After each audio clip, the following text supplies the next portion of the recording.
Good evening and welcome to Boaz Meets Ruth Christian Dating Network, the What Men Want Chop It Up series. We have quite a few guests with us on tonight. We have a great panel, so I am going to get started and introduce them right now. So the first gentleman on the panel is none other than Dr. James Johnson. Dr. James Johnson is a humble servant and teacher and a native of Atlanta, Georgia. He accepted his call to ministry at 24 years of age. His heart for God and people exudes through his passion to effectively preach and teach God's word. Dr. Johnson received a Bachelor of Religious Studies degree from the historic Virginia University of Lynchburg. He also earned a Master's in Divinity from Samuel DeWitt Proctor School of Theology in Richmond, Virginia, and also a Doctor of Ministry degree from ITC under the Morehouse School of Religion in Atlanta, Georgia. Throughout his time in ministry, Dr. Johnson has been a beacon of light to the lives of those he ministers to and counsels. Dr. James Johnson currently resides in Richmond, Virginia. James, thank you for being here on tonight. How are you? Good evening. Great. I'm wonderful. Thank you so much for having me back. So I must not have messed up too bad, or I messed up bad, and you wanted an opportunity for me to be redeemed. So thank God for the redemption. You've blessed me. That's right. Okay. Well, thanks again. Our next guest is Mr. Lorenzo Norris. Let's welcome him to the panel at this time. Hi, Lorenzo. Hello. Hi. Lorenzo is retired from FedEx. If you would put it on mute for now. Thank you. Lorenzo is retired from FedEx and now runs his own trucking business. He loves to attend church, play golf, travel, go to the beach, concerts, plays, and sporting events. He is the father of 4 daughters, 1 son, and 4 grandsons. I'm sorry. So you're doing okay tonight? You're on mute. I am. You made me sound like I was like great grandchildren. I don't have any great grandchildren. Not yet. I know. Well, thanks for joining us tonight. And let's go to our next person. Our next person is Mr. Sean Jackson. Sean Jackson is a native of Atlanta. He is the 6th of 9 children. He has a bachelor's degree in marketing and a master's in business. He views these accomplishments as a tool for ministry with the goal of creating businesses geared towards winning souls through the arts. He has a love for people, traveling, music, and joyous living. Welcome, Sean. How are you? You're on mute. Sean, how are you? Hey, it's good to be back as always. Good. You sound a little staticky, a little bit. Okay. Yeah, you sound far away and a little bit of static. All right. Like a little crackling noise. Okay. Okay. Can you put yourself on mute? Better now? You still have the crackling noise. Yeah. You got the crackling noise going a little bit. Okay. Put you on mute and just go on mute and hopefully, yeah, you get it fixed. Okay. Our next guest is Victor Hill. Victor Hill works as a histologist and enjoys CrossFit and exercise in general. He has worked in the derm surgical technology and hair transplant business, and he is a native of Atlanta as well. Welcome to the stage, Victor. This is your first time here, so thank you. How are you tonight? I'm great. Can you hear me pretty good? I can hear you great. Yes, thank you. Yes. Thank you for having me. Thank you for being here. If you could put yourself on mute, and I will introduce our next guest for tonight. Our next guest is Superintendent Prince Bryant II. Prince Bryant, he is the superintendent. He's also an outstanding and gifted ministry servant leader and community advocate. He has ministered in over 30 countries and 40 continental states of America. He's known for his provocative thought and cultural activism to move the heteronormative family construct forward and biblical constructs. Welcome. He is all the way from Houston, Texas. Thank you, Pastor Bryant. How are you tonight? I'm well. How are you this day? I am great. Thank you. Thank you so very much for the invitation. Look forward to the exchange with the brothers. Yes, so am I. Thank you. So my co-host tonight is Ronald, but I think Ronald is having some technical difficulties. So we're going to get started and hopefully he'll be able to join us in just a few. So I wanted to do something a little bit different, guys. Those of you that were with me on last week, I wanted to do something different. I'm going to show this video clip to start us out, and then we are going to discuss that. Okay. All right. Sean is back.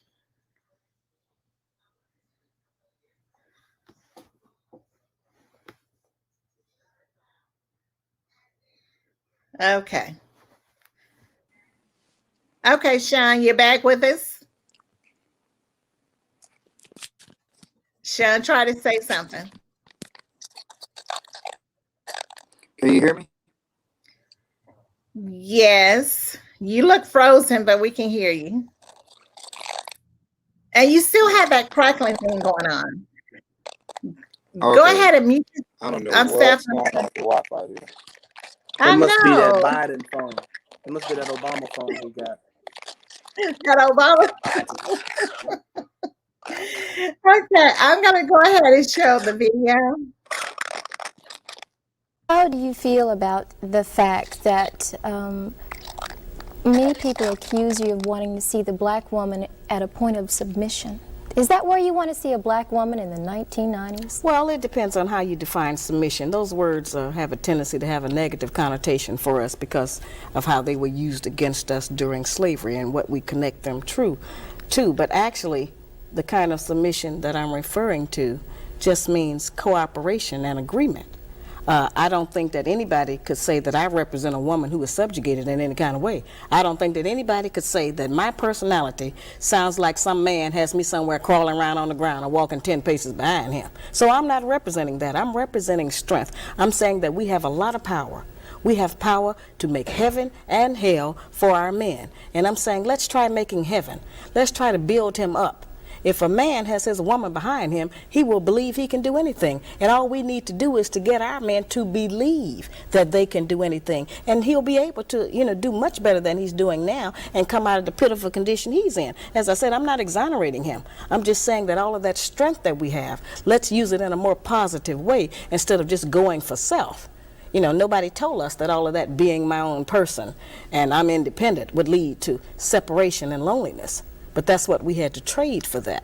In order to have certain kinds of success, we had to give up the man because we can't find a man who will compete with us on that level. As I said, we say he can't handle us or he's intimidated by the fact I make more money than him. I think that by judging our men on how much money he makes, we have lost a lot of good men. Because as black women, if we decide that all of us are going to just determine whether or not we're going to have a man based on how much money he makes, then none of us have no man. But because most black men don't have no money. There are many men Not a lot of money. There are many men out there who don't want a woman. That's absolutely true. Who is not gainfully employed. That's this true. Works both ways. And okay. So I'll show you I have a lot to say about that. What did you all think about that?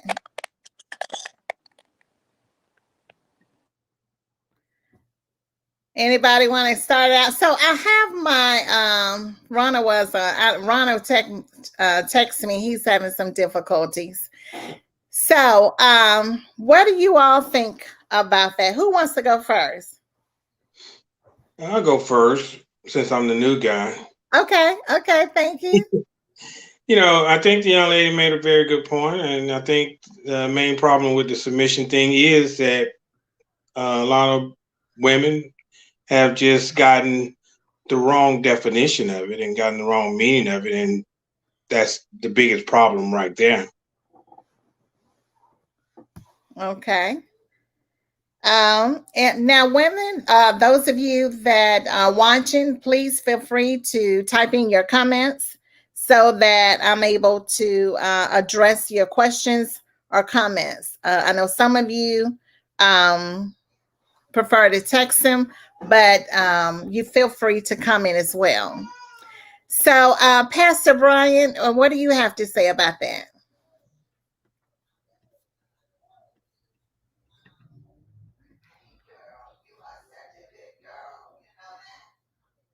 Pastor Brian?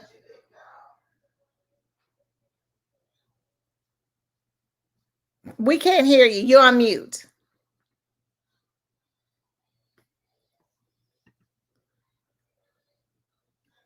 Okay. James, what are your thoughts? I thought, okay, so let me make sure I'm clear, because there were two ladies, and he said young ladies, so there was the lady who seemed to be the guest. Let me make sure I'm addressing the right person about the right information. I remember the piece. It's very, it's definitely an older piece. I remember her. I remember the book that she had, either she authored or forwarded, but I remember that. So I could appreciate what she was saying. I didn't find anything, and I listened to it. I was listening to her in my good ear to make sure what she was about to say, because I remember the controversy that was surrounded her time those years ago. But I thought she was fine as far as the submission interpretation that she talked about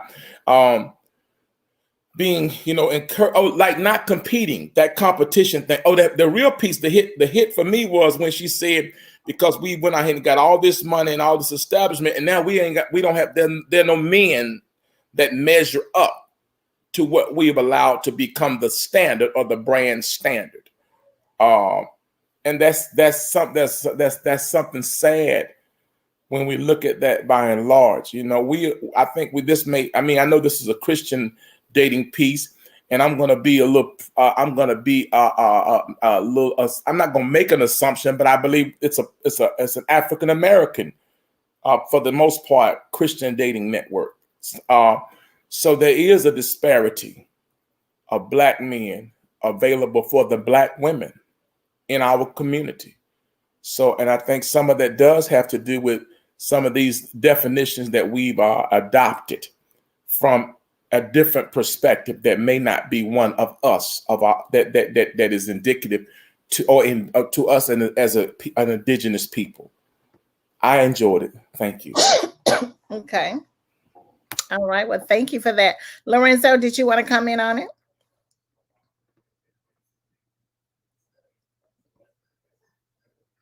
We can't hear you.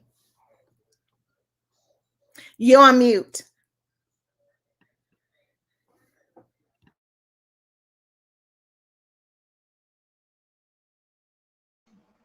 You got me now? Yes, we can hear you. Can you hear me? Yes. I'm like the pastor said, I went to the right side of my ear and listened to the good things she said. That is an old piece too. I've seen it and looked over that part before. I guess most of it's true. To me, it all depends on how the men take that word submissive. Some men take it to be a bully, or you're going to do what I tell you to do. But some men will take it like, I'm doing all I can to be the best man for you. It all depends on, I guess, start with us first. How are we going to handle that word submissive to our woman? I don't know, in today's world, there's a lot of African-American women will want to be submissive to a man. I mean, you find a lot of them are being very independent. Some of them even feel like we're not even on their level because we don't make the money they make. So it's just, to me, it can be a good thing and a bad thing. I know that I would rather have a woman that see me working hard and know that I would treat her like a woman, treat her like my wife, respect her. And just because the word submissive doesn't mean I can't go to her and say, baby, what you think about this advice? It's, to me, it's a two-way thing, but we all got to become one. Just because, well, I'm gonna make my decision, I'm the man of the house, that's not gonna get it done. I think a lot of the true men would go to their wives or to their woman and say, baby, what you think about that? Because sometimes a woman has, I mean, not sometimes, you never know, women have just better ideas than we do. So I think when we become one, I think that submissive would come in play, that she'll say, well, at least he respects me to come and ask me my opinion, what I think. And, but I did like what she said, most of it. And I hate to say it, it was an old one, but how does it play in 2021 now? That's the point. Today, women are so independent, and they don't know. I don't even know if they can take that. You know, well, I'm making all this money, and you only making 40,000. I'm making 100,000. Why I got to listen to you? But they don't look at the point that he's trying his best to be the best man for her. So do we come home to be like, well, she's going to be fussing and bossing me around, or we're going to say, baby, I'm the man. We can do this together as a couple. And let's live as a loving couple. That's my answer.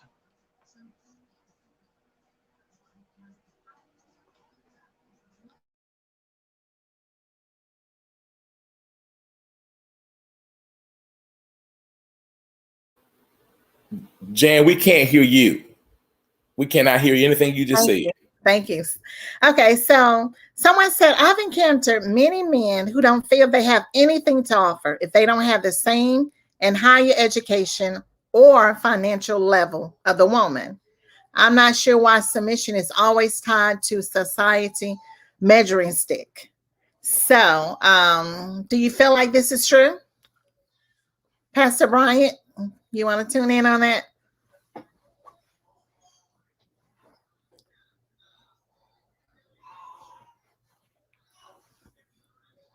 We can't hear you. We can't hear you.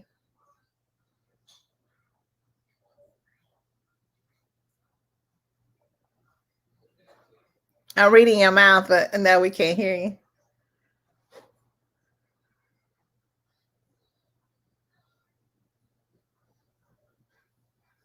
Okay.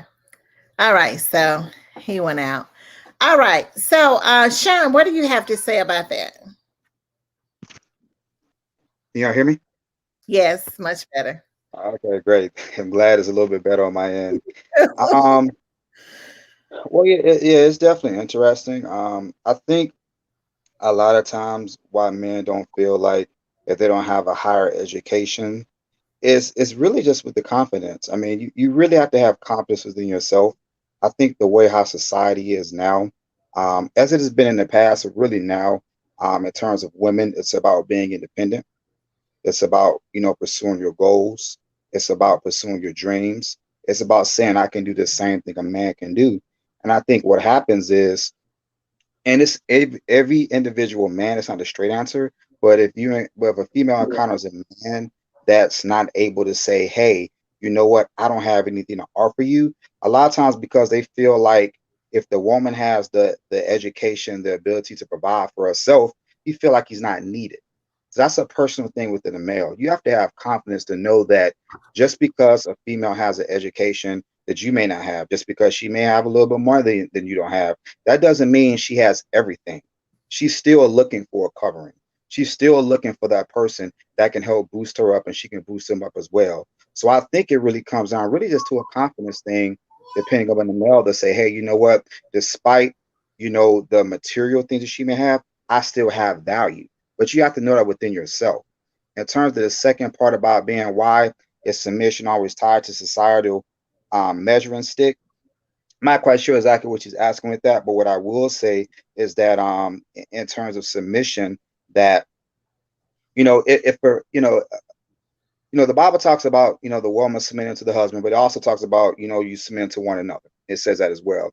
So the thing about it is, I think a lot of times, people, a male may feel that, hey, if my wife makes more money than me, she's not going to be submitted to me. That may or may not be true, because it goes back to the statement again, as a male, you're the head, and that's just God's order. It's not saying, hey, a woman, go draw me a bath or nothing like that, But what it's saying, that you're her covering, you're her head. So, if you present yourself knowing that, hey, I have purpose and this is the God structure, I don't think she should have a problem submitting to you. But you got to display that within yourself. You have to approach it in that type of manner.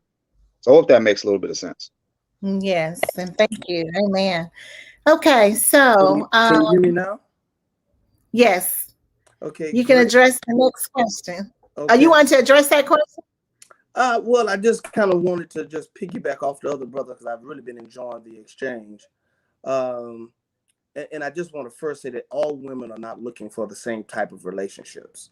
There are women that are interested in a more modern relationship, where it is a agreement construct where you decide the rules for yourself, and she brings all of her resources to the table, he brings his resources to the table, and then we negotiate how we're going to interact as a couple, as a family. And then you have the traditional construct where we're talking about Ephesians 5 and submission and headship. And so I think, first of all, women have to be honest with what type of relationship they want. If you want a modern 50-50 relationship where you are equal to your spouse and y'all make decisions together, and you make the more money, he makes less money, whatever, that modern relationship can take on whatever form you want it to take. If you're going to have a traditional marriage, then that traditional marriage / relationship is this historical concept of the man having the kind of final voice, having the kind of responsibility for the resources, and she is this kind of stay-at-home wife, stay-at-home mother. Maybe she has a little part-time job, etc. And so I think when we're discussing relationships, I think one of the other brothers alluded to this, in 2021, there are multiple relationship models. And so if you are looking for a traditional model, then yeah, you're going to have to be submissive and you're going to have to defer. And as a woman, you need to develop your feminine qualities. But then if you want a more modern relationship where, then your degrees and your businesses and your CEO statuses give you leverage in the decision making. And so, just to my other brother's point, hey, submission is a societal norm based on traditional marriages. But if you want to have this millennial modern marriage, then submission does not have to be a part of your equation. Okay, very well said. So, one of the questions I wanted to address, let's see. Okay, so it says, I encounter men who don't want to get married. They prefer just being in an intimate relationship. Is that sometimes the case? I know we touch on this a lot. Who wants to address this question? Sean? Yeah. Yeah, I was trying to unmute myself. Some men are like that. Every man is different. You have some guys that some are afraid of commitment. Some just want to have somebody with them that they don't want to make that commitment with. It just depends on the guy. I know there's some guys that I know or I've encountered that they've been married once or twice. They don't want to be married anymore. They say marriage is not for them, but they still want that companionship. Because the word says, from the beginning, it is not good for man to be alone. That's what God said to Adam. That's why he presented Eve. So the thing about it is, it's kind of like some of these guys who say, you know what, marriage is not for me. They still want a relationship because it's not good for man to be alone. The thing about it is, we just have to understand that in terms of being in a relationship, some privileges of an intimate relationship that's dedicated to marriage. So you have to understand that, I may want this, but as I say, it's always it's a prize at the end of the race. You got to run that race of marriage, run that race to get married, to get certain prizes, in life. That's just how God designed it. But like I said, it all goes back just to the individual guy. Some of them want they want that companionship, but they don't want the marriage. So you just have to kind of weed out who's who.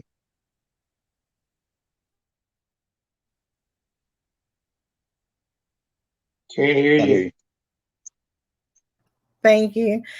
Someone said, Amen, Sean. I've been praying for a life partner, love, and a covering. So, of course, I want to ask Victor, what are your comments on this? I feel like if that's the case for the man, then that is something that should be said up front in a discussion when you meet someone. I mean, if he feels that way, then that's something he should share with the young lady. And then she can make a decision as far as where she wants to go with it, or if she even wants a relationship. Of course, yes, people have been married for a while, didn't work out. A lot of times a man feels like, I've given my heart and I didn't like the way it felt when it was broken, and I never want to take that chance again. So that may bring them to that point. It's not that they don't want companionship, it's just that they don't want to give that much of themselves anymore. And you say this mainly because you don't want to get hurt. It's a way to protect your heart, so to speak. You don't want to experience the pain anymore. When you give a lot, I mean, we're all human. When you give so much of yourself to an individual, and it depends on how it ends or how it doesn't work out, it can be, a very traumatic thing. And, who likes pain? Nobody likes pain. So, some just want to try again, and some just say, no, I don't want to take that chance. I don't want to experience that type of pain in my life again. So, but God can change that. I agree. Okay, so our next question was, let's see. What does spiritual leadership mean to you? And what exactly does it look like? Lorenzo, you want to address that question? Okay. Since I'm going through classes right now for spiritual leadership, Okay. I think spiritual leadership, for one thing, number one thing is we really need to, as spiritual leaders, to see how Jesus was a spiritual leader. Because we're supposed to follow our life after Jesus. And one thing that I know how Jesus was, and studying more about him now, is he was a humble servant. He was a giver. He loved everyone, and he seemed to go after the people who was really in bad need, the poor, the helpless, the one that was sick in their body. I think that as spiritual leaders, and I'm not calling no names out, I'm not pointing no fingers, but I'm just saying that we have almost gotten away from that. We've gotten away from what we're supposed to do as Jesus done. Jesus could have had a big mansion and all these chariots and all that. He could have had the finest robes and I mean, he could have had the best of everything, but he didn't choose that. So I'm not downing any preacher that does that, but I think that as spiritual leaders, at first, we must be submissive to what Jesus was doing, because we are called after what Jesus is doing. And once we start doing that, I think our spiritual life will get stronger, get better. It's just a lot that we still have to learn, because I know one thing, being a spiritual leader, we never can stop learning. I don't care how old we are. I don't care anything like that. We're still learning. I'm still learning. I can see all these preachers on here now, and I can learn something from every one of them, because God will give us, every one of them, God will give us, I call it hidden nugget, and they can teach us these things. But we have to have an ear to hear from God through them first. So That's my part of it so far. But I want to hear what the rest of the brothers got to say though.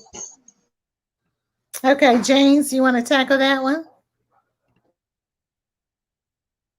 I think Pastor had his hand up out of Texas. He looked like he had his finger up, like he wanted to chime in, and so I'm really curious to hear him. But I can go if I would defer to the brother, if he so wants to share. He looked like he got excited when that one came up. So, look, he's smiling. You want to talk, brother? Yeah. Shall I? Well, yeah. I mean, because when I was listening to my brother, he kind of ignited thought, and I think the first thing I would say as relates to spiritual leadership is to lead, you have to have a goal and a destination. And so when I think about giving spiritual leadership for a home or for a relationship, I think first you're talking about what do you want your relationship to look like spiritually?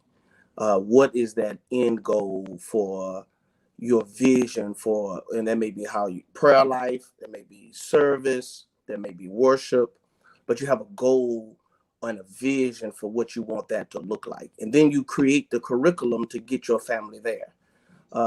And so I think it is spiritual covering. I think it is spiritual development. But I also think it's a spiritual journey, and that leader creates this trajectory for his wife, children, family. And so that's creating that curriculum. So if I want my family to all be spiritual kingdom workers, then I'm going to develop that curriculum to teach them how to do church programming, church planting, conference planning. If I want my family to be gifted in the gifts of the Spirit, then I'm going to have this fasting and prayer regimen, and be beseeching God to develop them prophetic gifting, and maybe gift of healing, gift of a word of knowledge. It depends. I think spiritual leadership is creating vision for your family and then developing that curriculum to get them to that vision or to that end goal. Thank you for deferring, brother. Amen. Thank you. James. Yes. Yes, sir. Okay. Thank you. Thank you, brother pastor. All right. So let me share from a two notes. Okay. Because I do clinical work. Okay. And so I want to make sure I'm clear that spiritual leadership does not necessarily mean Christian leadership. Okay. Because all spirituality is not just Christianity. Okay. The Spirit is my ability to access that inner strength of an individual, tap into that and empower that space of a person. Find out what empowers them, what makes that person be the better person they can be. That's the Spirit, because the spirituality is not just, and I mean, this is a Christian network we on, that's fine. But it is an assumption that we make that all spirituality is only Christianity. Okay. And I'm careful with that. Y'all have to forgive me. All right. Because my base is a little bit more broader as far as the study and work I've covered. Because every person, even the person who does not know Jesus, have spirituality. They just my work is to help them access that. Now, as I help them define that, here's the leadership, my sister. Thank you. That was a great question. Once I help them access what that spirituality is, then I begin to facilitate them and encourage them to find strength and hope in what strengthens them. Okay. For some people, spirituality is nature. For some people, they find spirituality in music. They find spirituality in family. So my desire, my hope, my will is to, as a leader, is to help whoever that individual is access that spiritual strength from within, and then guide them, help them, help them facilitate that so they can be strengthened. Okay. Because yours may not be mine and mine may not be yours. So I don't make that assumption that all spiritual persons are Christians. We are Christians. That's a part of our foundation. But there are other spirituality. Spirituality is broad. That was a broad question my sister asked, and I thought it was very good.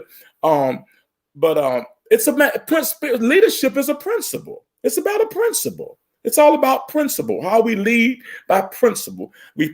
Principle. Lorenzo said, I think through love, compassion, care, empathy. I mourn with you. When you cry, I cry. That's spiritual leadership. Okay. It ain't necessarily me knowing the direction. Sometimes good spiritual leadership says, I don't know the answer. I don't know the answer. But what we can do, we can seek God, or we can seek direction. Can I help somebody for free on this network? We can ask somebody who might know. That's spiritual leadership. Because I had enough sense to realize I ain't got to have all the answers. That's all I got. Thank you for letting me share. Okay. Thank you. Someone said the vision for relational leadership is just as important as spiritual relationship. So that was her comment on there. And a good leader is a servant first and foremost. Amen. Our next question. Is it true that men know when they come in contact with their special someone? Is that true? Who wants to volunteer for that question? Well, I'll go ahead and say I have absolutely no idea. Okay. I mean, in my life, I've been told after knowing someone for a very long time that they were attracted to me. I had no idea that they were even attracted to me. I was just being friendly, that special someone. I mean, special can mean a lot, but I would have no idea. I would think that would take some time spent with the individual. I don't think that's something you just meet someone and oh, yes, this young lady is that special someone. Because everybody can appear to be something for a good week, and next thing you know, they're a totally different person. They may have 2 or 3 other people living inside of them. So you just don't know. I don't know. I don't have that special power to know that. Okay. So a gentleman said, not at first, but after a period of time, he would say yes. Anybody else want to comment on that? Lorenzo, you've been mighty quiet. You want to comment on that? I agree with what he just said. It takes time. I mean, we can meet that person and be like, wow, and it can be good for 2 or 3 days. Then after that 4th day, boom, straight to the ground. So you have to spend time, and you got to know for sure. You have to know for sure, because I mean, like they said, they can throw you a curveball in a heartbeat, either male or female. So I think it could happen, but it takes time for you to definitely know if she is that special one for you. That's my answer.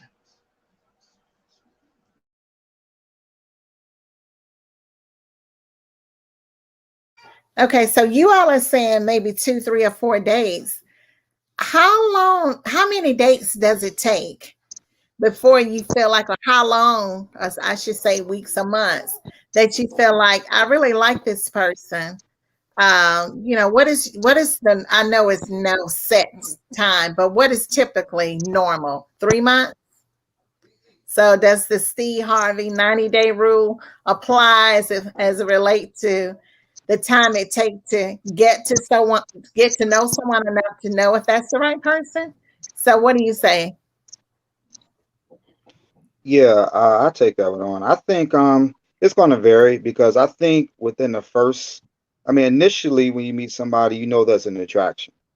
All right, after you spend time with them for conversation, couple of days, couple of weeks, maybe a month or so, you understand that, hey, you know what, I really think this is solid potential. Then after that, you just walking through the phase of saying, hey, you know what, is this somebody that I can see myself with? It kind of really depends on your end goal. Like for me, I do believe in, courting with the purpose, with an intent to marriage. So I think in that regards, for me to recognize if it's somebody that, hey, this can be a potential to go that way, I think a couple of months is good, because I think you have to, you have to kind of give it time, give people the time to kind of show a different side of themselves. And you're not going to know everything about the person, you know, in a time frame, really in a short amount of time frame. But I think it doesn't take too long to say, hey, this is a good potential, let me explore to see if I want to go even further. I don't think it takes that long. Now, in terms of ending up being married, that's a totally different question. But in terms of saying, hey, this is somebody I want to pursue, it doesn't take that long for a guy, because it just depends on what interest is most important to you. Okay. Jan, can I add something to that, Jan? Just Yes. piggyback what he said. I think one of the main things is being truthful and be open up. If you're going to open yourself up to that person, so you can see if you're going to gel together. So I think you should be truthful and be more open to who you are and what you're about. That way you'll, especially as men, we'll know, okay, do I want to pursue this, or we're not really gelling together. I think openness is one of the main things, and truth. Okay, James. I want to add to what Sean and Lorenzo were saying, and I think Victor hit it too. It's been my experience. I knew who wasn't way before I knew who was. Now, I can tell you who ain't. I know that's not the good Papa Graham. I'm so sorry, but I can tell you who was not early. Thank you. I don't know who he is. Okay, Pastor Bryant.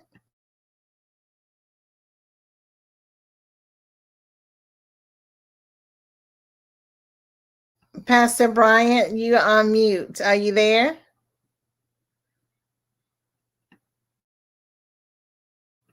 All right. So someone says it takes at least 2 seasons, all 4 seasons, preferably the 4th one. Ronald, who was not able to be here tonight, he was supposed to co-host, but he had technical difficulties. He said the 90-day rule is a hoax. It varies by person. I agree. Agree to that. And someone else says it takes about 6 months. So that's a little bit more than the 90 days. Okay. All right. So let's see. Okay. Someone commented, it may depend on the amount of quality time that is spent with that person. Sporadic dates over a few months is different than consistent conversation and dates over a few weeks. Pastor Brian, you're back. What were your thoughts on that? How long does a man know when he has met that someone? Do you believe that?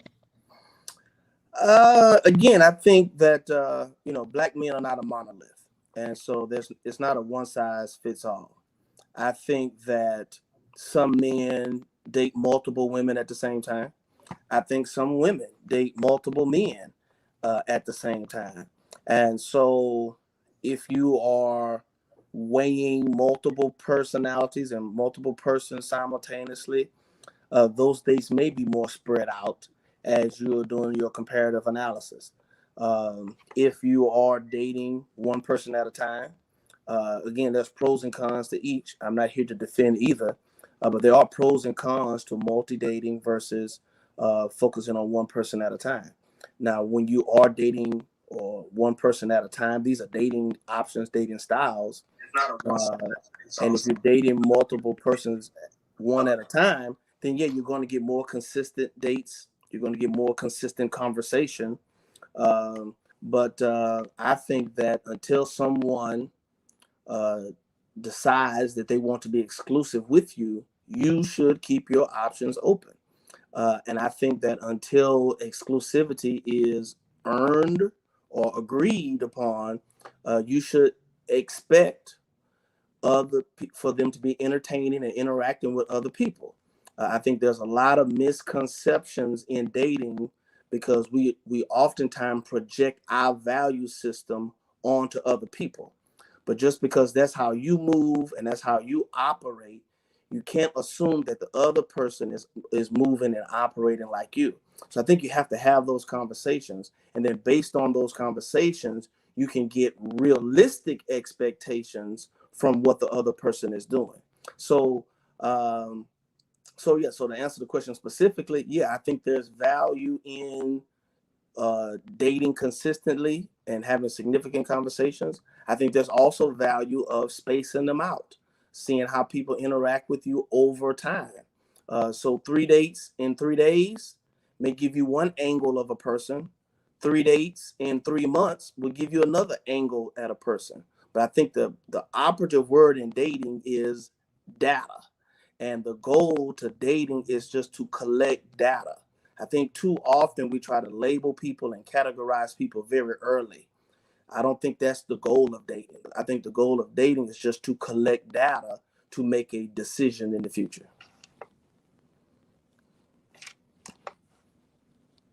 I think you're still muted, host. You said collect data. I wish Ronald was on here with us tonight. He said something similar to that too. He said dating is like interviewing in a sense. And I agree with you. Not many women would, but I do think that you know, as you get to know someone, you need to observe and so forth. So someone said, watch out for the thirsty folks.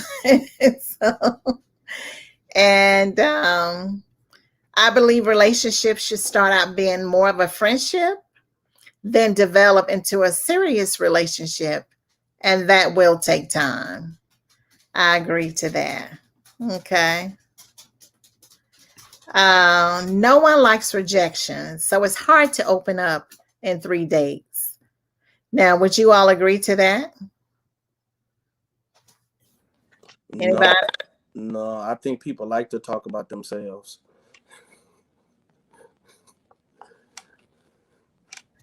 I think you're right. We do. Anyone want to come in? I think no one likes rejection is true. But, I mean, as adults, we should know that that's going to happen. And I think if you're true to yourself and honest, and in reality, you know that everybody is not going to like you. You're not going to be, you know, the man for every woman or the woman for every man. So you should actually expect rejection if you're dating at some point. I mean, you just can't meet everybody that's just going to like you or like your style or like the things you have. Rejection is kind of normal. It should be considered normal. Just be honest. Yeah, I definitely agree. I definitely agree with him. But I don't like the word rejection. I think the more operative word would be matching. So you're just not going to match with everyone. I don't know if you could call it, and I know we do call it rejection, but I just think it's more about matching. Some people you're going to match with, some people you're not going to match with. It's not an indictment. It's not an indictment on you because you don't match with someone. And just because somebody doesn't choose you, they're not rejecting you. They're just making another decision. I think the word rejection should be categorized in another way. Now, if you're just dating and trying to get to know people and see if you're matching, you're just trying to match with people. Just like my brother said, you're not going to match with everyone. It's impossible to have 100% match rate. But that doesn't mean 99% of the people rejected you. It just means 99% of the people didn't match with you. Now, of those people that you match with, then we can just start discussing whether you were rejected or accepted. But I think most time what we're calling rejection is just a mismatch. Okay. I think we need another word for rejection as well, because sometimes it's just not a match. It's not a bad thing. It's just that it's not a compatible thing. Someone says that they would prefer to open up. I would prefer to open up with someone within the first few days. but very careful about what I share. And I think we should. The Bible said that we should protect our heart. I think that's an okay thing to do, initially when you meet someone. Okay, let's see what else we have. Okay. Someone says that I believe that some people are more transparent than others. Some open up sooner. Not every incompatibility is rejection. You aren't going to like everyone you date.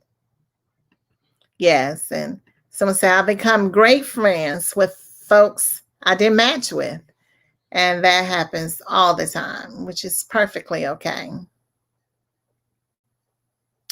Okay. Are men opposed to women expressing interest first? Are men opposed to that? This shoot your shot thing is so popular now. So is that something? Who want to take that? James, you've been quiet. I'll pick on you for a few minutes. Question says, what is this? Are men opposed to women expressing interest first? I don't think so, but we also have the right to decline the offer or the advance, just as women do. If so I think no, I don't. As everyone was saying, the brothers were saying, everybody's not a match. So if a sister or a sister puts herself out in that way, then it's okay for a man or brother to decide I'm declining to advance. But thank you. And I think this that simple. That's all I had. Great question. Okay. Lorenzo, coming to you. I agree with what you just said. I mean, what else can you say? I've said this to women before. I appreciate it. Thank you. But I don't think we would make a good match. We can be good friends. And I always tell them I want to be honest with you. I'm not trying to hurt you or play with your feelings. I think, it's okay if a woman can come up to you and say that, let's try to get together over dinner or something and talk about it. And, it's just about being honest with the person. If it's not a match, don't prolong it. Just let them know and be honest with them. I guarantee you, most women would say, "Thank you for being honest with me." So I agree with what the pastor just said. I totally agree with him. Okay, thank you. Victor, are you opposed to women expressing interest in you first? No, and I pretty much agree with everything that's been said, but I do want to say that I think it's a very confident woman that chooses to do that, and I would respect that. And as we've already said, if it doesn't work out and I may not accept, the advances, it depends. Our advances may only be for friendship and nothing more. So I think it's a fine line. I think everybody just has to, slow it down a little bit. She shows interest, and it works both ways. If I show interest, please believe me, my first thing is friendship. So if I'm showing interest, that's what it's about first. And if I can't get past that, then it's nothing else happening anyway, So, and that may be the same way the woman feels when she's showing interest first. Is just, I want to get to know you. I see something that I like or interest to me, and I just want to get to know you. And like I say again, that's a very confident woman that can do that. And it should be handled delicately because women are not accustomed to being told no. They're not accustomed to not being desired. Men are used to it because we grow up with it. We get it all our lives. So by the time we're adults, we should be able to handle, no, you're not my type. Real easy. We should be able to just walk away from that. That's not something that women can handle, not that way. So I think it would take, be a little delicate on not accepting it. That's all I have to say. Can I say something? Sure. Who said that? Sean. Okay. Go ahead, Sean. But, I was just thinking about that question is interesting as well because, I was just thinking back. Women have always, throughout history, have expressed interest sometimes first at times because think about it in grade school. You was in grade school with a young lady that as your kid, hey, you're cute. Or think about in high school when a lady accidentally finds herself in your way. She accidentally brushes up against your locker. She, you walk in, she throws you a smile and say, hey. The thing about is now women are more overt and open with, hey, let's go out. But throughout history, women have always put themselves in a position to express their interest first, a lot of times. The thing is, a lot of men, we just don't pick up on it. But there are a lot of different subtle gestures that women do and they have done to make themselves be seen. I think just now it's become more popular to be more overt, coming out open and saying, hey, this is what I'm looking for, versus the woman setting us up, kind of like setting up a shot for basketball. She's giving up a layup. We just got to slam dunk it in. Now they slam dunk it in themselves. So it was just kind of interesting when I heard that question because it's definitely relevant, but it's something that's really been going on just in a different way. Okay, thank you. Pastor Brian? Yeah, I completely agree with the previous brother. I think that if we were to classify men as alpha or beta, alpha men being the more dominant, kind of predatory, dominant men, and beta men kind of being more, mama's boys and kind of easy going. I think that either category, either classification would appreciate a woman expressing her interest. Depending on that type of man, he will respond differently the way she does it. And when he talks about slam dunk versus layup, I think that's an excellent analogy. A more alpha male is not going to be, he's not going to want a woman to be so dominant and so aggressive and assertive. She probably just needs to just drop her handkerchief or just smile, make eye contact, and he'll take it from there. And then a more beta male, he would prefer a more dominant, more aggressive, assertive woman to be a little bit more obvious. And so I think that as women are shooting their shot, they just have to be sure that they're doing their homework and their reconnaissance so they can put the right bait on the hook to get the catch that they want. But yeah, I definitely agree that in this season, in this kind of evolution of dating, that yeah, we have no problem with women expressing interest first. But I would agree with the other brother, I think it might be Victor, that said women are not used to being told no, especially attractive women. They are accustomed to kind of having their way and having a little giving liberties. And so, yeah, I just think that you have to do it in such a way that you can handle whatever the response is from the man. Okay. Thank you. Someone said it's no harm in saying hello or paying a compliment. And I guess that would be work for both ways. Says, ooh, that's a great point. Women are not used to being told no and not being desired. This is very true. Be delicate with us. So, okay. All right.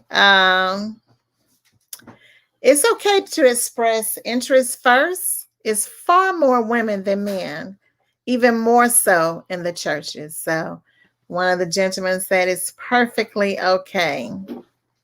Okay, we have a question. Let's see here. I saw it. Okay, here we go. What would be considered too aggressive for a woman showing interest that would turn a man off? I guess a woman that is too forward. What would be considered too aggressive? Pastor Brian, we'll start with you. Yeah, again, going back to the type of man it is. I think a more traditional man, apex predator, alpha male, is going to want to lead his home. He's going to want to be the head of his home. He's not going to be very interested in a lot of competition. That does not mean that he's not open to suggestions and open to compromise, but he wants to feel like he's being allowed to lead and give direction and set the kind of course and trajectory for his family.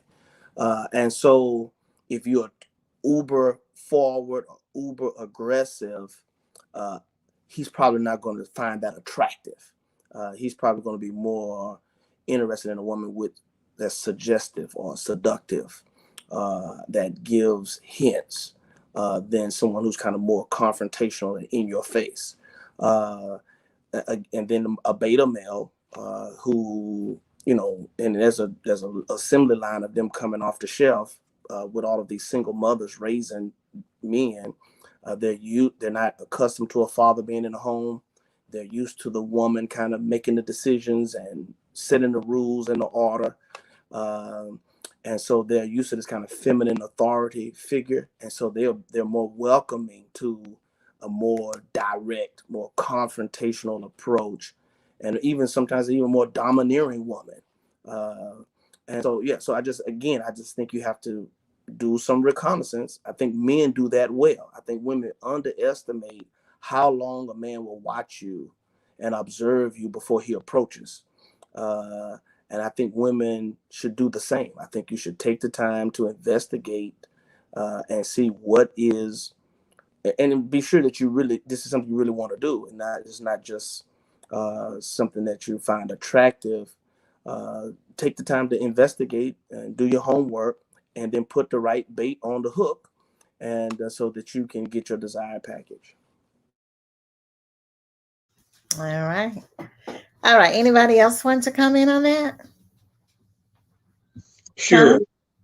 Okay. Who was it? Victor? Okay. I think the question was, what is considered too aggressive? Yes. Okay. I don't know which one of the men I am, the alpha, beta, or whatever the other thing was, but too aggressive for a woman, to me, it's kind of hard because, first of all, if you just want to come up and say something to me, that's fine. I think it would probably start getting to be too aggressive for me, for my preference, is if you immediately get physical, like putting your hands on me, putting your arms around me as you speak. I would rather that not happen. I would rather the verbal exchange stay verbal until maybe we're both comfortable enough to actually be physical. So being physical too fast would probably, I wouldn't be hostile or anything like that. I believe we should respond, as if we care about everybody. So it would probably just make me not respond to what she's saying the way she probably would want it, because I'm too busy thinking about why do you have your hand all over me or something like that. But yeah, that'll probably be it for me. Just being a little bit too physical, too fast. Okay. Okay. So for me with that, Mr. Go ahead. Oh, sorry. Yeah, for me it's kind of interesting. I think for some guys, it really depends on how attracted they are to the young lady. For some guys, the more into her he is, or the more attractive she is, the more he'll allow. Because I think that if there's a young lady that you may not be into, you may not find attractive, being nice is one thing, but she keeps coming on and trying to make all type of plans, and sometimes being maybe a little too physical for some, they're like, no. But if you have a young lady that you feel is more sweet on your eye and she has a good spirit, you may allow a little bit more because you're into her a little bit more as well. And that's for some guys. So I think it also reciprocates, because men are visual, how attractive you are to females, or how attractive she is to you, should I say. Now, in terms of the young lady that you do find attractive, that you have a mutual respect, I think sometimes being too pushy is when you reveal too much too fast, meaning that the date number 3, you're already making plans for marriage.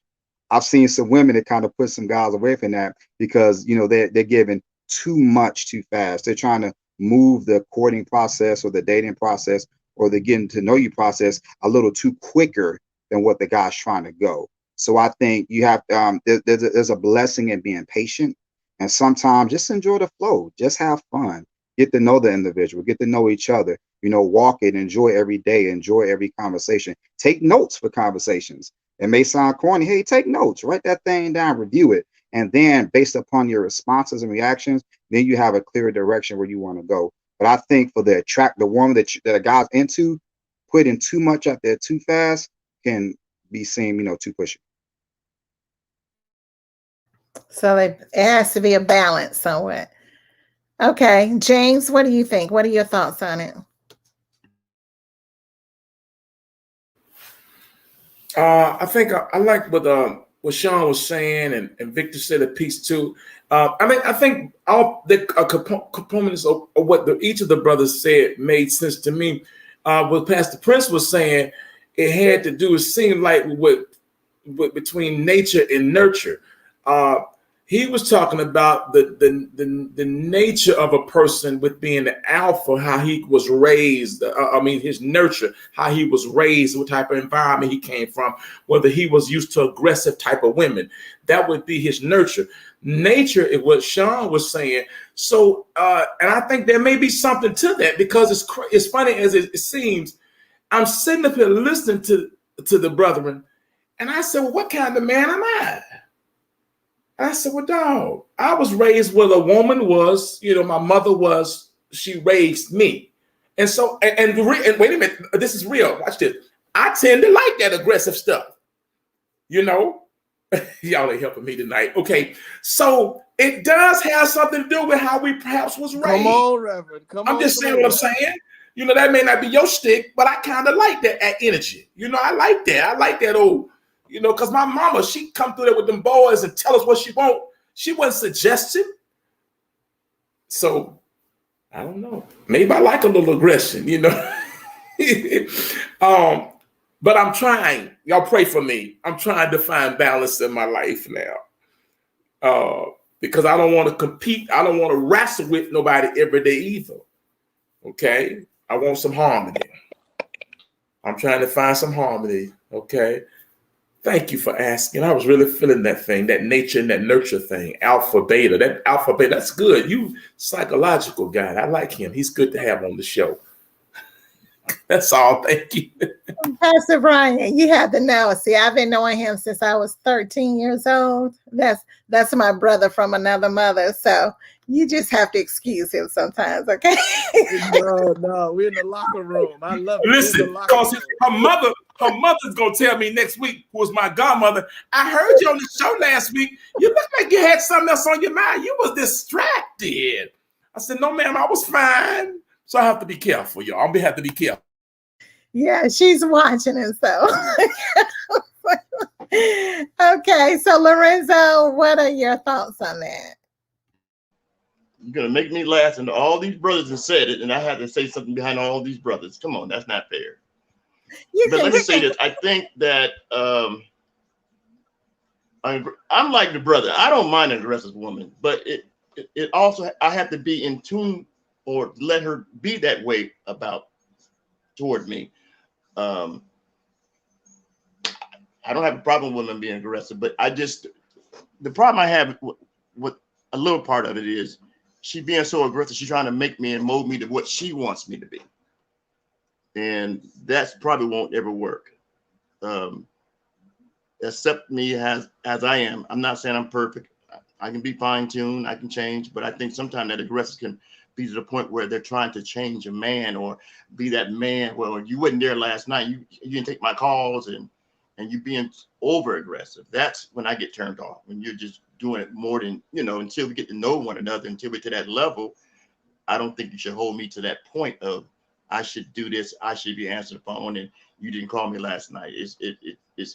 I mean, to me, you get to that point with me, I'm like, okay, we don't even know each other that well, but you're trying to mold and make me do something I'm not. So that's my part. That turns me off when you're trying to do that to me. Until we get to know one another and we get to that fine fit, then we can see where we go. But when you're doing it off the bat, it probably won't work. Okay. All right. So these are good. So someone asks, what are some turnoffs that some women aren't even aware of? What are some things that we do that's a complete turnoff, but we have no clue? Could it be cooking? That would be good for me. Yeah, I was gonna go. Sean, you want to comment? You know, some turnoffs. One thing is that some women don't know they are too controlling. You know, some women. I think some women know. You know, they're trying to create control. Of course. Hello. But I think some women, they're controlling and don't even realize it. Like they'll do certain things. Like let's say if you say, hey, you know what, I may not want to do this. Let's not do this today. Let's do something else. And then they ask you 32 times in 32 different ways just to try and get you to change your answer. It's like that's the same. It's like my answer's not going to change. It was though 31 times ago that you asked. So I think sometimes it's kind of noticing that, there's a fine line between being persistent and then being controlling. There's a fine line. You got to know when to hold back, when to go in for the kill, should I say, and when to be like, you know what, maybe let's try something else. Let's not go that route. But I think sometimes being controlling unawarely is very. I think a lot of women do it and don't even know about it. So. Okay. I think you're right about that because I'm good at asking the same question about 50 times. So I try to be a little careful moving forward. You think? You think? You think? Just a little bit. Just a little bit. All right, Victor, what do you have to say about that?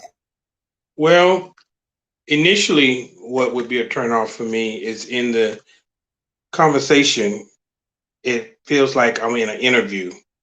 A conversation should go both ways. I feel like you can just talk. Two people should just share information. And a lot of times, if you do that, the things that you want to know will come out in just a general conversation. But I find it a lot that when I'm in a conversation with a young lady initially, it's one question after another, one question after another. And I'm like, what are you doing? Are you setting me up for something? What's going on? And I know nothing about you. You're not sharing any information. You're not offering any information, but you are on point with asking me one question after another. Hello. Now, in a relationship, what would be a turnoff for me is where were you? Where have you been? Even if you're not, it's not even, women have a tendency to ask that question not when they're upset. They just want to know your every move, like a GPS. And that, for me, not everybody, for me, don't try to GPS me, because again, if you just talk to me, I might just mention, oh, I stopped at this Chinese restaurant and tried something new, then you would have the answer to your question. That's it for me. All right. Pastor Brian. Listen, I'm having a good time listening to us compile this top 10 list of turnoffs. And listen, Victor had two highlights. Let's underline them and put gold on them or something. That don't GPS me was hilarious. And that cross-examination piece. Listen, all of those are good. I just think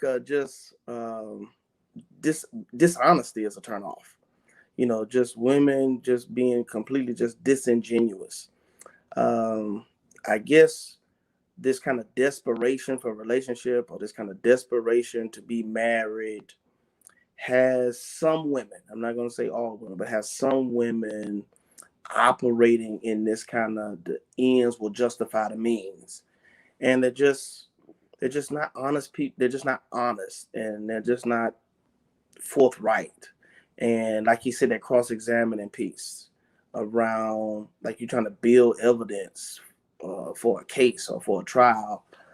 And then even the controlling piece. I think that a lot of times women are so controlling in relationships is because they just wanted a man and they didn't take the time to match with someone who's more compatible.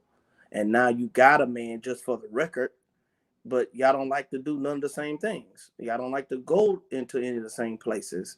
You got a man for the Instagram and for the photo ops, but y'all don't like to do life together. And so you're always trying to coerce him into doing something with you. But I think my biggest pet peeve and biggest turnoff is just dishonest women who operate with ulterior motives. They use sex as a weapon. They try to create indebtedness to kind of force you to marry or force you into a relationship. You know, they love bomb you and then leverage, hey, I've done this, and this. So now why can't we be this? Well, I didn't ask you to do any of those things. How you gonna create indebtedness on me to leverage relationship or to leverage a future? You know, just dishonesty. I just, you know, if I was anything that I want to say to a woman is be honest. And you know, and the irony is that women always try to say men are not being honest, but the truth is that most women are really, some women, I don't want no hate mail coming to my inbox, but some women are at man at any cost, and the means justify the ends, and that causes them to that integrity to be challenged. So that's number 5. Come on, we need 5 more. Okay, Lorenzo, do you have the other 5? You already know what I'm going to say. So you want me to say what I'm going to say? You want me to say it? One of my turnoff is when women say they really want to be in a relationship, but they got a lot of single friends, and the single friends are going places, going out of town, and they're telling her, well, you can't go because you got a man. So all of a sudden your woman say, I thought I was ready, but I'm not ready. Then I say to her, why do you think they're single? Because, you know, they don't want to really be with a man, and they're pulling you away from a man. I'm like what the brother said, be honest, be real. Just be real. If you're not ready, prepared to be in a committed relationship, just say it. Just say, I'd rather be with my girlfriends. Don't say you're ready and you ain't ready. Because your girlfriends would talk you out of it. You with your man, and I'm like, well, girl, go kick rocks. Go with them. Go on. I'm not trying to stop you from being who you are, but just go on and be what you want to be. But be honest about it. And then one of my pet peeves is, fellas, I hope you back. If you don't, I'm in trouble. When these women wear these long eyelashes waving at you, they ain't got to put their hands up, but their eyelashes waving at you. Why in the world do they do that? I'm saying, y'all, brother, be real. I was looking at one girl, and I was scared to come near her face because her eyelash was getting ready to poke me in my eyes. I need a woman to tell me, why do they wear them so long? I seen this one lady. Her eyelashes so long, it blinked my eye. Jan, I'm serious. And I think they don't think they think it looks good on them. I'm just saying, some of them think it's beautiful. But I'm looking at one girl, and I mean, she ain't putting her hand wave. I know she's saying wave. She's doing like this. I'm like, I don't get it. I just can't. I just don't do nothing for me. It make me laugh. It does. It make me laugh. Just be real. Be who you are, you know, and don't overdo it. I think a lot of brothers would. I hope they back me on this. Don't overdo it. That's all we beg y'all. Don't overdo it, please. Now, when you say don't overdo it, are you talking about? Okay, so let's talk about the lashes, the look. Okay, I agree. Sometimes the lashes are a little crazy. But we've had this discussion before, even when it comes to makeup. You know, I know I did one of the What Men Want series, and the majority of the men said that they prefer that women don't wear makeup. So how do you all feel about that? Well, Jan, a little dab will do you. Okay. But when you see, I believe there's two things instead of makeup. It's either cake up or makeup. Either you're gonna wear it like you putting on your cake, or you're gonna put a little makeup on to make you more beautiful. But some women overdo it. I mean, we see who you are, but when you go in that room and wipe your face off and everything, who are you? We don't really know who you are. I hope your brother backed me on this one. Oh, I got your back. Yeah, so So So would I be you know, I, classified as having on too much makeup? Well, come back on the screen. Let me see you. I'm on the screen. no, that's not too much makeup. No. Make your face big. Let's see. Hold on. No, I'm just teasing. I'm just teasing. Hold up a second. Hold up a second. Wait a I'm minute. just teasing. Let me chime in. Let me chime in. Hold on. Let me chime in. Pastor Prince, Lorenzo, man, I thank God for y'all men of God. Just first of all, let me make sure I'm clear. Y'all know we all know beauty is subjective. Okay. One size, y'all stay with me now, does not fit all. You know, I like what I like. And so we really want to be careful when we start. That's a slippery slope when we begin to try to, I guess, highlight what somebody should or should not wear as a general. You know what I'm saying? It's a bit much. Man, I got things. I mean, it's just I'm just never gonna get past what I want with a woman. It's just I'm gonna be 80 and I'm gonna still be looking for, you know, certain parts. So I want to be careful, man. But it's subjective, though. Lorenzo, I love you, man. You be bringing straight heat. You bring straight heat to the table. But don't get us jammed up, though. We don't want to run the folks off. Praise the Lord. We want to help this to be a successful platform. But we don't want the sisters to say, well, they're gonna be talking about we can't put no sew-ins and no micro braids and all that stuff in. I ain't got no problem. I mean, you know, it's all depends on how. Look at Pastor Prince. He ready to leave the church. He ready to go on. No, I think. Look, and I agree with you. I mean, yeah, I'm sorry. Let's just be careful. Yeah, you don't want a boring. I agree. You don't want a boring. You don't want a, cookie cutter situation. But I don't think that you don't want one side of the face orange and the other side of the face purple. You know, and you don't want these. You want it to look like natural. For me, let me just say that. And I agree, men are not a monolith. But I just think that don't confuse what you and your homegirls like, and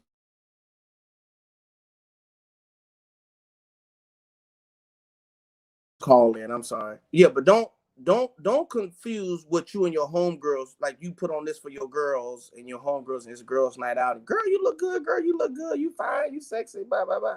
But that's not always what men like.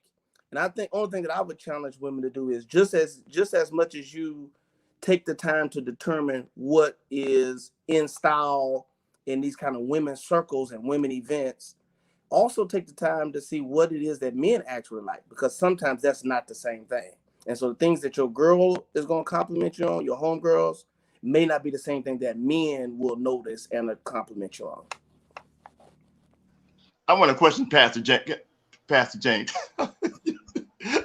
Look, I'm agreeing with what you said, but you got to understand, they're going to come with these questions at us. Are we going to come for real with them, or are we going to play along with them? Mm-hmm. Well, you know what? I'm going to make sure that I'm going to be perfectly honest. Oh, my phone is ringing. Y'all still hear me, Jan? That's a sign that they telling you you done messed up. They let you know you done went way too far now. I didn't hear a word. You said I messed up. You're fine, Lorenzo. He said no, I'm just saying, see, but Pastor James, if they're going to ask that kind of questions, be prepared for what we're going to, we're supposed to be men of God. We're supposed to be honest with them.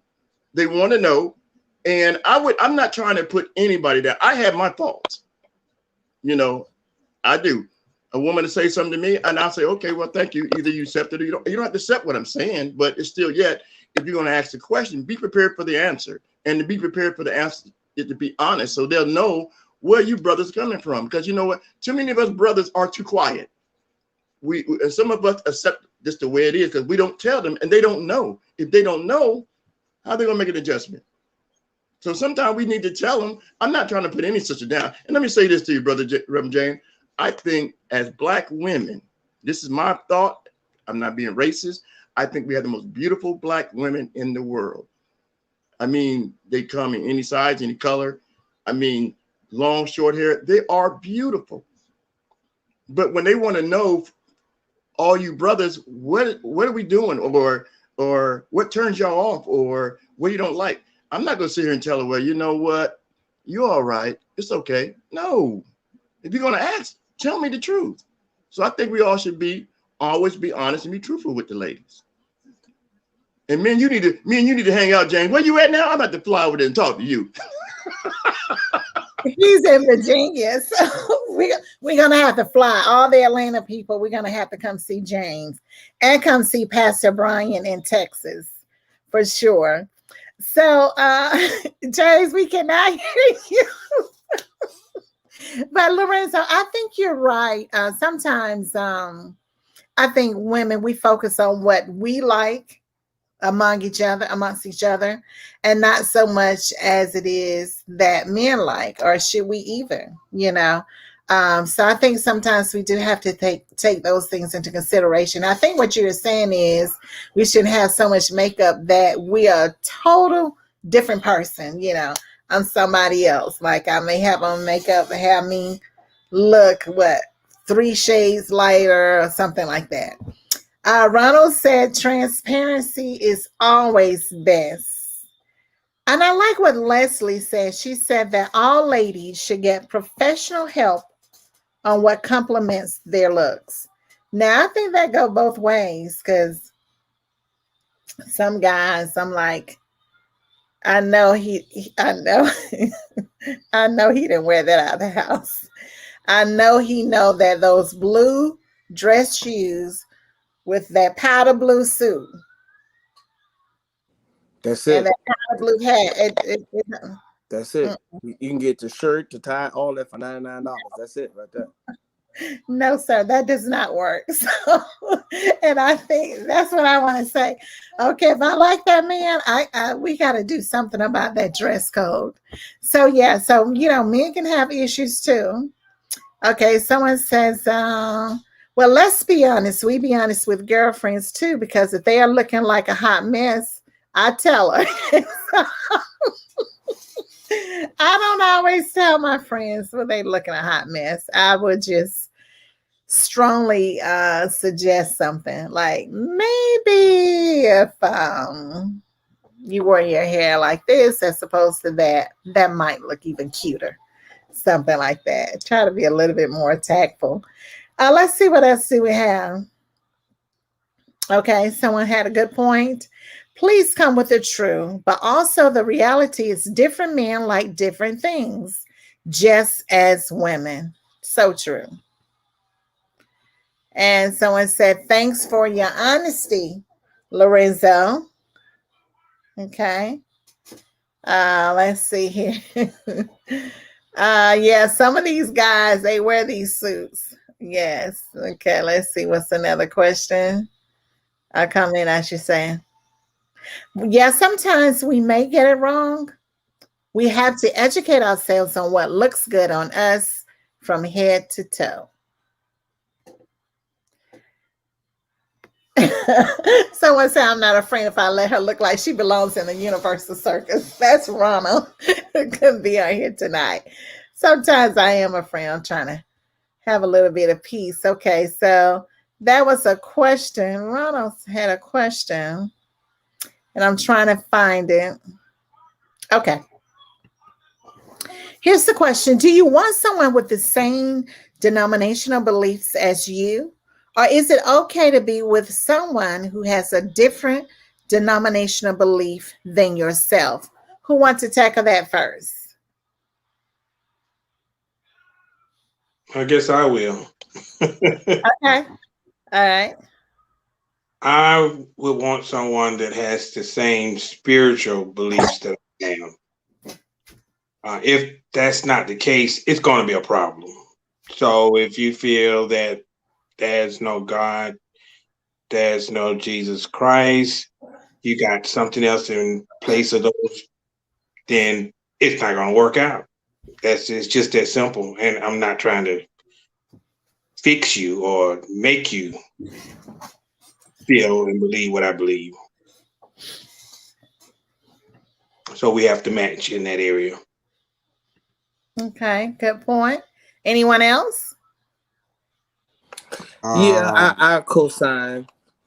Oh, go ahead, brother. No, you cool. Go ahead. I agree. Okay, cool. So for me, same thing Victor said. I mean, for me, you have to be rooted in the word because the denomination is really man-made. You know, that's a man-made tradition.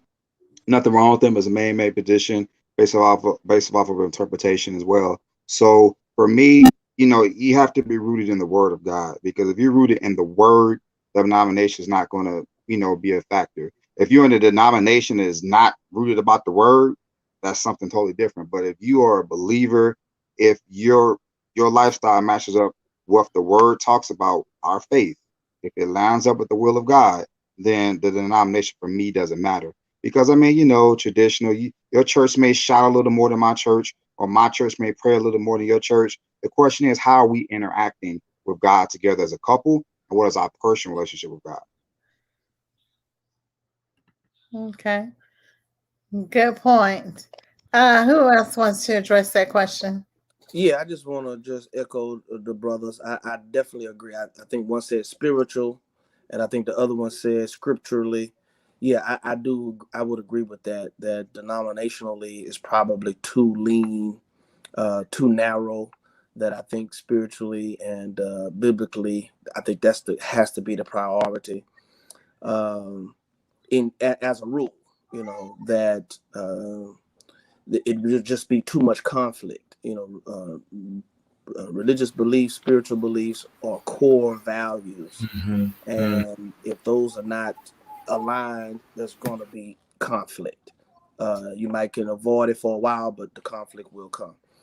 I think personally, for me as a minister, I'd have to have someone who is also culturally aligned. I'm Church of God in Christ. You know, we just go to church a lot, and you know, so I think we make it have the same biblical views. We can still have the same spiritual views, but if you're not accustomed to the culture of the Church of God in Christ, it's probably going to be problematic. I don't think it may not be a deal breaker, but it would be problematic because our culture has a lot of church in it, a lot of church events, a lot of church conventions, a lot of church conferences. I was talking to this one young lady, she's a very beautiful young lady, and she said, I don't like the preachers yell at you. Why do the preachers have to yell at you? Why they just can't talk? And I said to myself, she probably not going to make it in the Church of God in Christ, you know, because we do a lot of yelling, you know, we do a lot of stomping too, you know. So, yeah, but I think, but I do think that church harmony, spiritual beliefs, alignment, I think those have to be high priorities in relationships. The more you have in common, the better the odds of success are. Okay. Now, I have a COGIC background as well. I'm non-denomination now, but I'm COGIC, so that's where I got the foundations from. So let's say that someone is COGIC. I mean, it's not COGIC, but they are willing to, you know, become a COGIC. Is that okay if they want me to non-denomination or something like that? Yeah, I think James has his hands if he wants to talk. Yeah, but James have a little bit of COGIC in his blood too. We both do. James. Hey, Pastor Prince, thank you, because that was what I heard. I heard from the flow of the question. It had, for me, it definitely has everything to do with the mission assignment, because we can both be Christians, but my assignment is so weighty that if I gotta do maintenance every time I've got to be so and so, and this, that, and the third. And like you said, Pastor Chris, all them Church of God in Christ workers conference and YPWW and you know the jurisdictional conference and the jurisdictional convocation. That's too much work. That's too much work. I ain't got time to do all that work with a woman today. Okay, and she's saved. I ain't say she wasn't saved. She loved the Lord. She's on the line tonight. She loves the Lord. But if she don't understand the weight of my assignment, if she ain't ready for that, she's a good Christian, you all. I'm saying I'm not taking nothing from her Christianity. Brother Ronald, Minister Ronald, Apostle, Elder, she's a good Christian. But she's not ready for this weight of ministry, man. If you want to talk about a burden. You talking about a burden. You trying every time I turn around, I gotta pull you to the service. I gotta pull you to understand. I gotta pull you, tell you why I'm at the hospital. I got to pull you to tell you why that's too much work. Too much work. I can't do all that maintenance on a woman at this stage in my life. Okay. Listen, it ain't good for man to be alone, but I can get this work done right now. Okay. And whoever God gonna send into your life in this season, I didn't ask for the yoke. I didn't ask for the assignment. God put it on me. And so while you are listening, sisters out there in Facebook, YouTube land, and YouTube world, it's down the script that we talk about being the yoke. The yoke is the very center of the egg. It ain't the shell. It ain't the white. It's the yolk. That's all I got to say. Too much maintenance. I can't do it. Too much maintenance. Put your cash app up, Rip. I'm gonna bless you. That was a word there.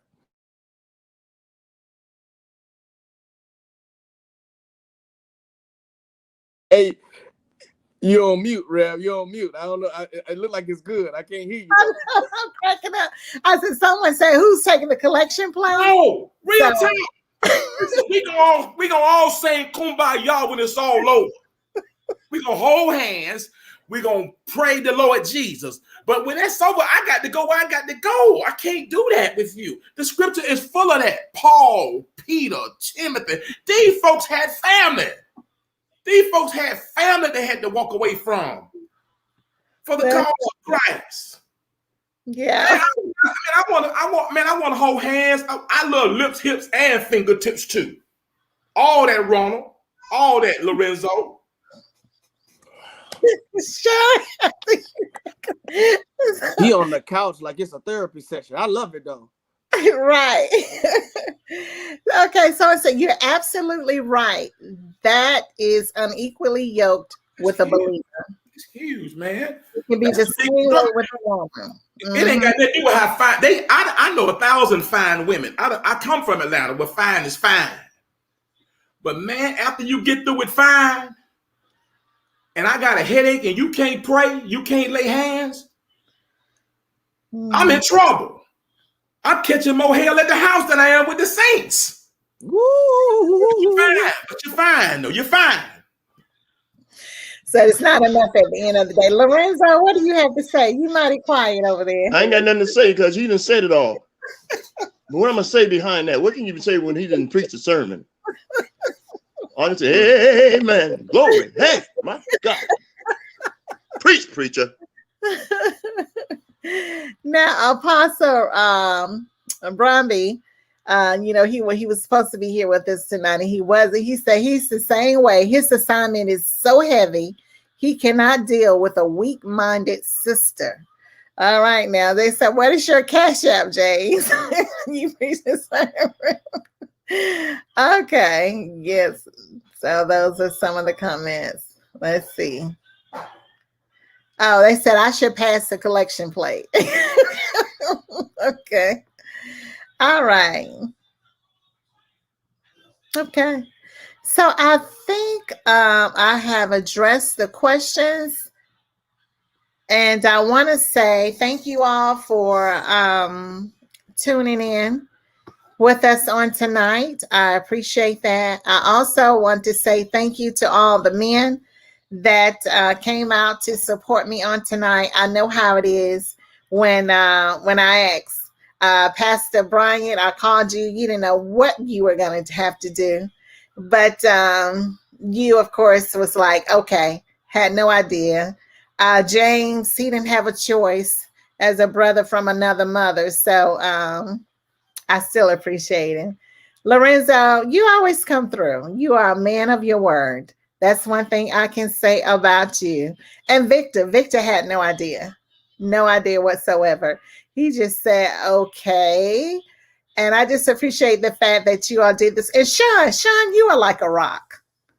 You and Ronald are like my rock. I can depend on you all for anything. And I just appreciate the fact that I don't have to follow up. I just know once you give me your word, I can take it to the bank and cash it. So I appreciate all of you on tonight. We got something else coming up soon. Those of you that are watching, I suggest that you follow me on Instagram at Boaz Meets Ruth Dating. My email, some of you I know as before are interested in some of the gentlemen. You can reach me at boazmeetsruthdating@gmail.com. The website, if you want to keep up that way, is boazmeetsruthdating.com. And also on YouTube is Boaz Meets Ruth. So we'll have something. Just follow us so you can keep up with it. I'll post when it's soon enough. We're going to do the man versus woman battle. Some of you have participated in that before. So that would be our next event. And then, of course, we have the dating game coming soon. So stay tuned and thank you all. And I hope you all have a great rest of the weekend. And happy Easter, spring break, and we'll see you soon. Have a great night. Thank you, Jan. Thank you to our host. Thank God.